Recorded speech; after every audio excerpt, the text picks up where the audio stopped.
Welcome to Community Spotlight. I'm your host, Leah Hasledge. Today's spotlight is on the organization Autism Speaks. With us is Leslie Bloom, who is the manager of the field development for Northern Ohio Autism Speaks, and Ebony Spano, who is a parent of a child that is on the autism spectrum. Welcome, ladies. Thank you for having us. Yes. Let's start off by talking about what is Autism Speaks and the history of the organization, because it's both national and right here in Northeast Ohio. That's right. So the national organization was started in 2005 by grandparents that have a grandchild on the spectrum. And at that time, there was not a lot of resources, and they knew that, and they wanted to do something about it. So they started this organization. They paired up with a few other organizations that were elsewhere in the country and made this larger organization, Autism Speaks. And from there, it started as a grassroots organization, and it's become what it is today. And here in Northeast Ohio, in the Cleveland area, it was actually brought in about a year after by parents with a child on the spectrum as well, Sherry Goldberg, the Goldberg family, noticing that there weren't resources in this area as well. And there had been other Autism Speaks chapters started elsewhere, so they wanted to do something here as well. So they reached out to the national organization, and they were able to get the information, and it started as just families getting together and starting the chapter and the walk here in the area. And then once it kind of really got to a big platform, they were like, okay, we need to actually have staff and an office here. So that's when the actual office was brought to Cleveland, and since then we've been helping the community, and that's where we are today. And you're growing. And growing, yes. So what exactly is autism? Because we hear about it, but it's a little more complicated maybe than people realize. Right, yeah. So autism affects 1 in 59 children and 70 million people across the world. And over 38,000 children are diagnosed in Ohio alone. So it's a large number, and the 1 in 59 just changed recently as of last year, about this time last year, from 1 in 68 to 1 in 59. So autism is a general term that's used to describe characteristics with they have social issues, they have sometimes behavioral issues, they have repetitive behaviors and lack of communication, or they can't communicate verbally, but they might be able to communicate in other ways. So there's things like that, as well as the whole body is sometimes affected. So there's GI issues. A lot of people on the spectrum are diagnosed with epilepsy as well, so they have seizure issues. And there's other aspects in the body that could be affected as well as some mental health issues such as anxiety or attention issues.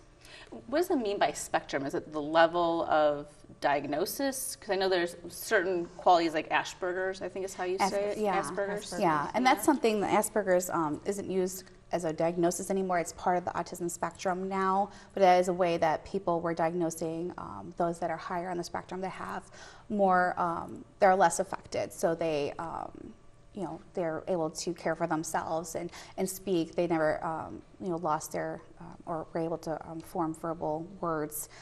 But the spectrum explains the difference between someone who may be much lower functioning, may need 24-hour care, or may need just more resources than someone who would have been diagnosed with Asperger's or is considered higher functioning, to be able to, it just kind of describes the part of the spectrum that they aren't, to help them get the resources that they're going to need. What are some signs, and you mentioned a few, but what are some signs that parents can look for, and what should they do if they start noticing some of the signs? So one of the signs, signs tend to be more noticeable between the ages of 2 and 3. Mm-hmm. And we can actually diagnose as early as 18 months sometimes, but 2 and 3 is when you really start to see the lack of eye contact.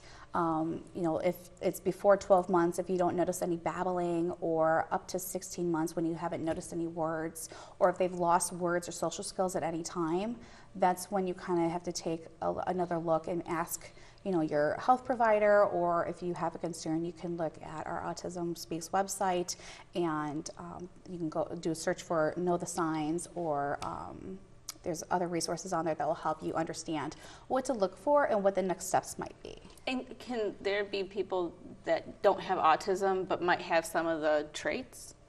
Right. I mean, there, and I don't know which, like, sometimes ADHD is a dual diagnosis, so sometimes those diagnoses can kind of get mixed up too. Yeah. And in the past, they might have been diagnosed as ADHD or ADD at the time, back when autism was less known. But yeah, so there might be some co-diagnosis that might cover up one way or the other, so it just depends on, but it's always good to, you know, ask your health provider, you know, to either do like the test that sometimes you get a little test from your doctor that you fill out at home and bring back, and they let you know, okay, well, we have concern about this, or if you're seeing those specific signs, it's always good to at least go talk to somebody, or at least you know, get some more information about it. Ebony, you have a child on the spectrum. Yes. When did you first notice signs, and how's the journey been? I first noticed signs with my son Michael when he was not making eye contact, when he was less verbal than my older son. Usually the second child is more verbal because they have an older sibling. And then his behavior issues, you know, just not listening and having these high-risk situations where he wanted to jump from the top of the stairs, and or he wasn't aware that he was running into a parking lot full of cars and things of that nature. The pivotal point for me was when his daycare called and said he could no longer attend the daycare due to his behavior issues and always leaving the classroom and, you know, would never sit still. And that's when I was like, okay, there's something here that's, you know, needs help and needs addressing. The journey for me has been very hard and difficult. It's a lot to deal with as a mother, to accept that there may be something different with your child and you don't know what it is and you don't know how to deal with it, but here you are. So it's been difficult. You have another child as well. How has the other child been with interacting with your youngest? It's hard, you know, especially an older sibling. You have to give the child with special needs a little bit more attention. You have to make time for that older child. You know, they don't really interact because my son is on the Asperger's spectrum and he prefers to play alone. So you know, we're teaching him social skills to mesh and interact, and, you know, it's a lot to deal with. Oh, I bet. So they're just now interacting. How did you find Autism Speaks? Doing my own research. Anything when it comes to my children, I always immerse myself in. I made that decision with my first son many years ago when I got out the military. Like, this is who I am. Yeah. Just Google any research with autism, and then Leslie here is just amazing. We've been texting, from day one, she has just been like, I'm like, listen, I want to be involved, I want to know what's going on, and she's like, okay, great, and we've been talking on the phone, and, you know, she's given me so many resources, and, you know, once my son got diagnosed through UH, and, you know, I've just kind of been full force with this, like, what, you know, I want to get this out to other parents who may be experiencing the same things, and they were in that same boat as me. What do I do now? So that's, you know. What are some of the resources that have been provided that have helped you so far? I've done the IEP through, once you get a diagnosis, you can get an IEP throughout the school system. You can be offered speech therapy, occupational therapy. Leslie also mentioned the aquatic therapy we talked about. There's so many different resources and different. And the 100-day toolkit from the UH. The 100-day toolkit yes. for through Autism Speaks that UH and some other Cleveland Clinic and other hospitals or places that do diagnose, they give that out. And it's free at Autism Speaks. If you log in, they'll even mail it to you, or you can download it through the PDF. And I actually have both versions, and it's amazing. It will give you direction of where to go and things to do and who to call, and have ABA services come to your home. So it's a lot to deal with, but I know this is eventually what's best for my son long term, and I can see since his diagnosis the growth and development that he's had since being in speech therapy and occupational therapy. And I've been writing down things he's been saying lately. Like this morning he said, "Follow me, mommy, and let's get pancakes." Aww. So, you know, those little things just, you know, make a big difference. So. You mentioned some of the resources. What are additional resources and programs that Autism Speaks offers for these families? So for families themselves, they can access all of our resources for free on our website. So autismspeaks.org, there's a search bar. You can search for, if you're looking for something very specific, like you just want to narrow it down, you can do a search for it. Or you can go to explore our top of our toolbar. There's different things you can look for. So we have a resource guide that people can access. It's a directory, and it's got information for the whole country, not just here in Cleveland. It's for the whole country. So if somebody is moving to a different area because they don't have resources near them and they want to move to another state or another part of the state, they can look on that resource guide and see what is in that area that might be helpful. They can also reach out to our autism response team, which is where they can get that 100-day toolkit and other resources such as, you know, I'm looking for this specifically, or I need more individualized information about my specific situation. They can reach out to the autism response team and be able to get that information. So they can reach out to them through family services at autismspeaks.org, or their phone number is 1-888 autism 2.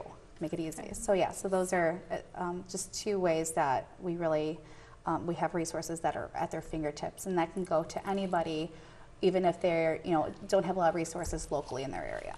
That's great. Ebony, lastly, what advice do you have for parents that are just going through this or just realizing that their child has autism? Don't give up. It's still your baby. You just have to work through it. There's changes and difficulties with each child and each parent relationship.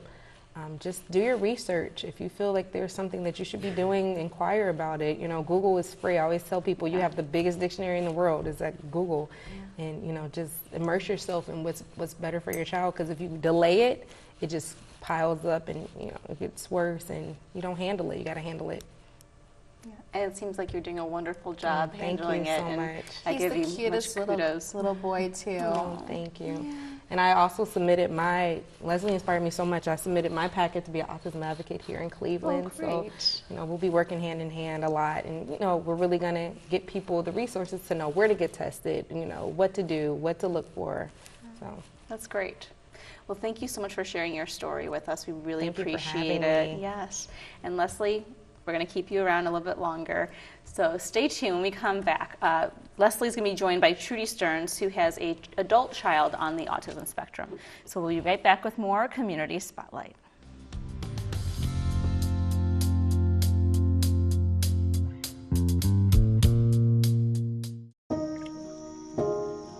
This is the story of a boy who didn't talk for a long time. The boy liked things to always be the same. Any changes would scare and upset him. The unknown was an unfriendly place. The boy was very sensitive to lights and sounds. So he built secret hiding places where they couldn't get in. The boy didn't like looking people in the eye. He wasn't trying to be mean, it just made him feel uncomfortable. Sometimes he would flap his arms again and again. One day, I found out I have something called autism. My family got me help. Slowly, I found my voice and learned all the way I could live with it better. Early intervention can make a lifetime of difference. Learn the signs at autismspeaks.org.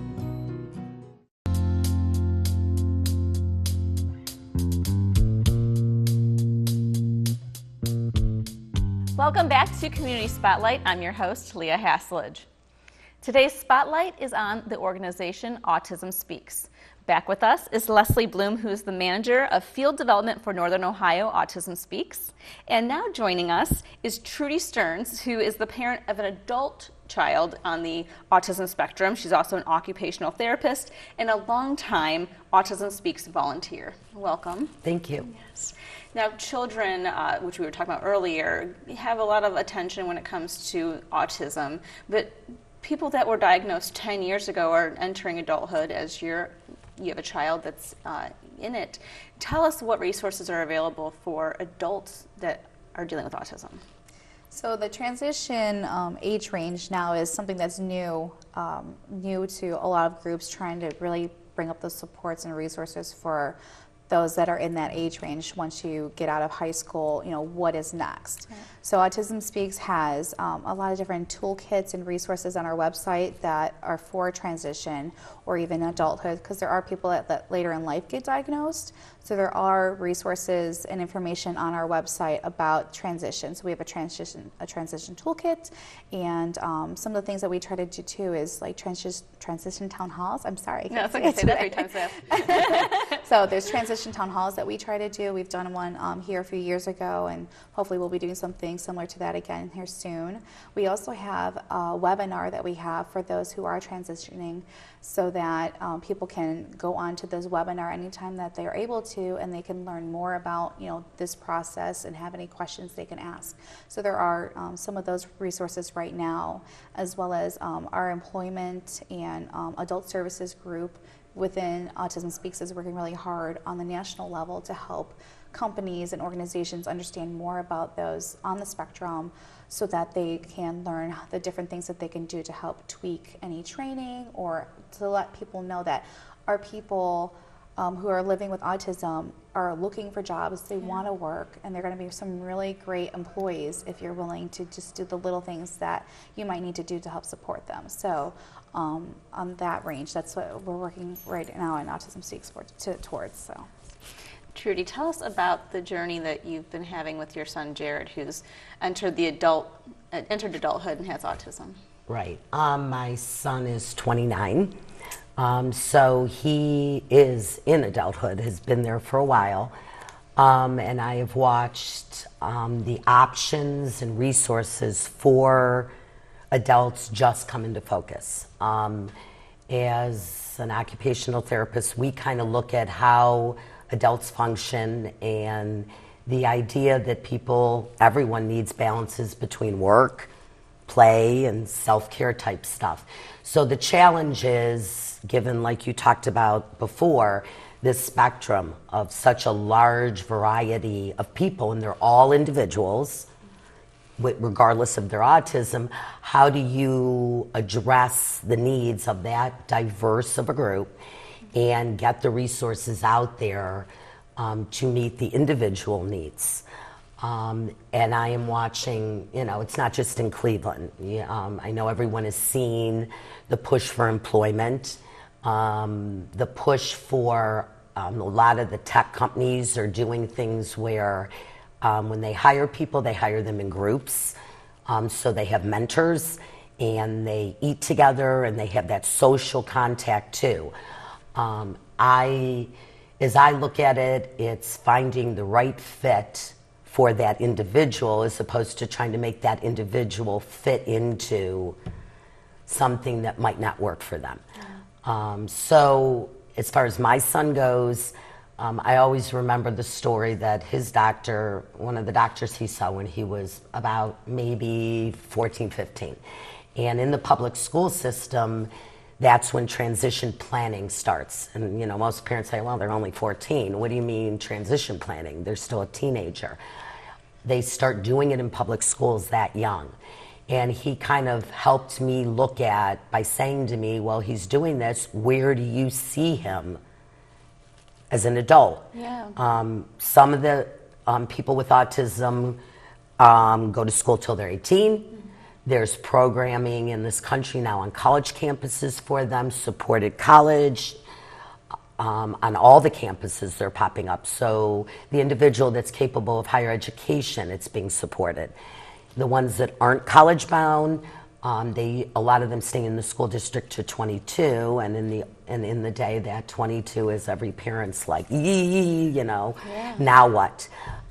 The resources through the Cuyahoga County Board and getting plugged in, but along with that, whoever their support system is, being parents, siblings, family, therapists, whoever work with them, looking at that individual and trying to plug into enough resources to meet their individual needs in all those areas.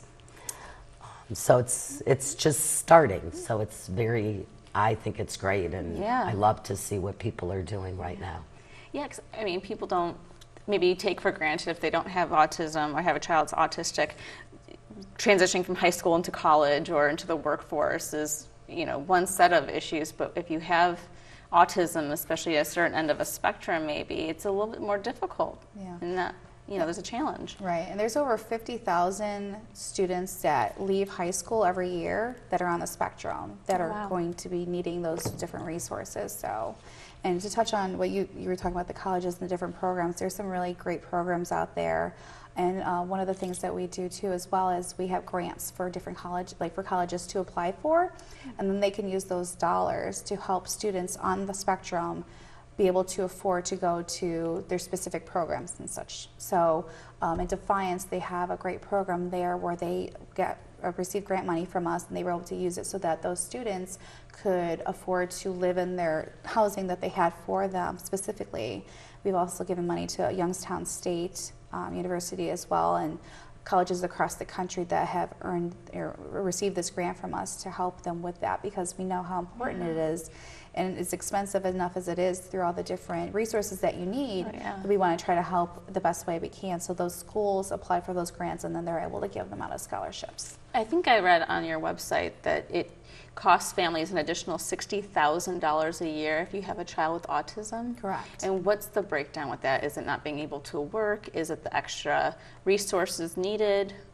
It's all of the above. There's a lot of families and parents that work, they don't go to work, or they work from home, or whatever they need to do to make those adjustments, because there are so many different therapies throughout the day that, especially for younger children, that they need to be able to go out and take them to those different therapies, or they're coming to the home. So a lot of parents stay home because they need to, because there's no other way to find transportation to those resources. So you do have that lack of income, but as well as all the different therapies and the items that aren't covered by the your insurance and everything else, it really is expensive.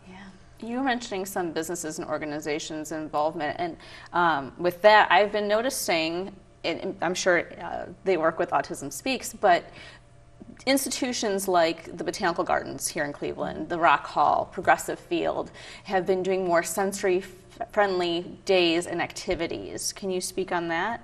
So Culture City has been doing a really great job with getting our sensory information and those resources to those different locations. These are groups that we've worked with in the past as well, and we've done autism awareness games and have tried to, in some way, make them known of those sensory issues. So we've had sensory rooms and stuff, but at a larger scale, it's been hard for us as such a small on-the-ground organization here in the state to be able to do those trainings, those specific trainings, and to get those rooms and everything situated. So the group Culture City has been doing a really excellent job with helping make Cleveland more sensory friendly in the Northeast Ohio area. So that's where those come from. But we do work closely with all of those groups as well, and have for a long time, to make sure that they are aware of our families, because they want to come to those events too, and they want to be able to enjoy them the most they can, and have a way to, like at the Q or whatever it's called now, the Field House. This is new development. It was the Q last week for our game, over Sunday actually. But we just had like a Cavs awareness game and everything. So we enjoy having those games because our families can go out and have those experiences, but rooms like the sensory room at the Field House help them be able to do that, or they have the kits that they can take to their seats. So working with groups like Culture City and the other organizations in the area are making events and different buildings, museums, and whatnot more accessible to our families. So it's a movement. It is. We're really trying to make it more available for our families. As a parent of a child that's autistic, how does that make you feel that this is becoming more attention? Yeah, these kind of things were not available when my son was young. So all of that is amazing. Yeah. I mean, the options for therapies, doing more therapy at one place, the places like the Cleveland Clinic and Monarch, and none of that was here. So now those things being available to these families are priceless, and give them so many options and things to explore that are in the best interest of their individual kid. They have choices, which is amazing. And, you made the point about how none of this was there back when your child was younger, and I know there's probably a lot of adults out there in their 30s, 40s, 50s that, it wasn't known that they have autism or Asperger's. Am I saying it right? Asperger's syndrome. How would you recommend a family member go about maybe having that adult looked at, or at this point, just... Is it something you should still go and get diagnosed? Yes, for sure. It's always good to at least know what resources you might have available to you through that diagnosis. And with adults, it is harder to find groups that do adult diagnosis, and I'm still actually learning, what groups might do that. So, but we do know that there are a lot of adults, especially women who are getting diagnosed later in life because, they always noticed that something was a little different or they felt a little different, but never knew what it was. And now with the awareness part of it and people understanding more about autism and what it is and, the different things that kind of are involved in that diagnosis, they're saying, oh, I kind of identify with that. Maybe I should go talk to my doctor and see what they recommend, or maybe I should look into, where I should go to get a diagnosis. So that is very common because a lot of people that are higher on that spectrum really have, they've gotten through, just fine and they're successful in what they've gone through so far, but they've always noticed that there's something else. So there might be resources that might be helpful for them. Yeah. Or they could have some challenges that they just aren't able to pinpoint in the work environment, in interpersonal relationships, and getting that diagnosis or exploring it can kind of give an explanation. And then what are the options as far as any kind of therapy or supports that might give them that extra whatever to make their life more comfortable and an explanation for it. So every fall you have this incredible walk that you do. Tell us about it. So the walk is Autism Speaks' largest fundraiser for our organization. That's where we get most of our dollars that we use for all these grants and resources that we make available for our families for free. So it's free for everybody to attend. We ask people to fundraise if they can, but if they can't, they are more than welcome to still join us. But it's a great day where we have different activities for the kids of all ages to participate in. We usually involve different groups that have, kids on the spectrum or adults that are on the spectrum that maybe are wonderful singers and they come and do our national anthem, or they'll perform on the stage for everybody. And then it's just a great day for our community to get together. We have resource groups that come so they can get some information, but they're there to kind of be with the rest of the community, and they see old friends every year, at the walk, and it's just a really nice opportunity for our families to get out to be able to enjoy this day with the other families that understand, and if their child is having a rough day that day, people are understanding. And then we take a nice little walk around the city. It's a nice little walk up Lakeside, past here and everything. Wherever we are that year. And then we do some activities and stuff at the end too, but there's lots of things for them to do.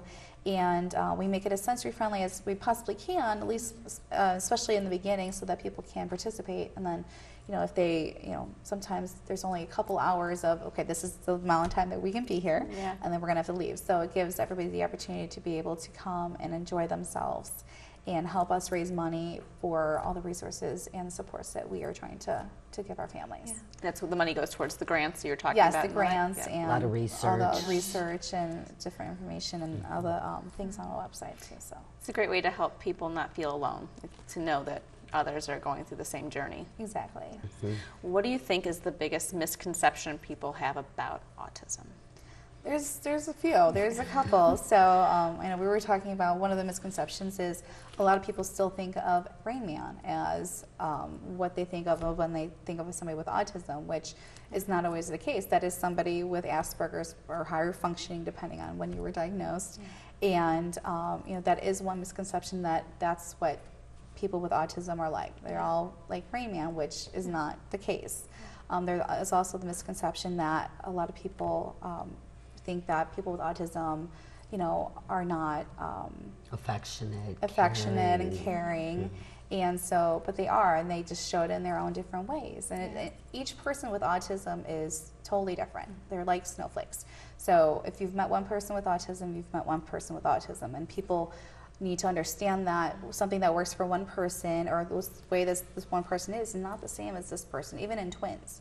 It's a fascinating thing that you have twins that can be on one end to the other of the spectrum, so and then another misconception is that they're not competent, so they may not understand what you're saying, or that they're not intelligent. So that's one thing I always like to make sure people know, is always assume competence, because people on the spectrum, whether or not they can, verbally express, what they want to say, it doesn't mean they don't understand. right, they understand and they want to be included. So, always just talk to them. Don't just assume that you need to talk to their parent or caregiver. Talk to them, treat them with the respect that you would treat anybody with, talking to them, and just know that they might not make eye contact with you, but they're still listening. And they might not be as social or understand social cues and everything else, but they want to make friends. They want to be involved. They don't want to, sometimes people do like to be on their own, but there are a lot of people who really do. They want to be involved. They want to have friends. They want to have people come to their birthday parties or whatever. So we always want people to make sure that they just know, like, everyone is different and everyone wants to be treated just like everybody else, even though that they do have some differences. And I have to bring it up, the vaccine debate. Oh, no. You're going to bring that one up. It's okay. But it's a misconception, though, isn't it? It is a misconception, yes. And it depends on your journey, and it depends on who you are and what you and your family have gone through. But Autism Speaks stands by the fact that there is no research that actually indicates that autism is caused by vaccines. And there's been a lot of research that does continue to support that. Yeah. And you have a whole thing about that on your website to Correct. explain Yes, to people exactly. that this is why we stand by Exactly. medical research. And there are parents that, because of their journey and the timing of things, and they are convinced that that's that. It's if you look at the research at this point, that's what's supported, but Yeah. could be the one in the million. Who knows? Right. So whatever journey, like she said, each individual person has been down. Anything else you think people should know about Autism Speaks? Well, Autism Speaks, I know a lot of people think that we're this really big organization that, encases the whole country, and we're actually smaller than a lot of people know of. We only have maybe 200 people total for the whole country, and there's only 4.5 of us for the whole state. So we do our best to be able to help everybody at we're small but mighty, is what we always like to say. So we really like people to know that we're out there working as hard as we can to help support them. They work very but hard. I'm one person for the whole top of the state.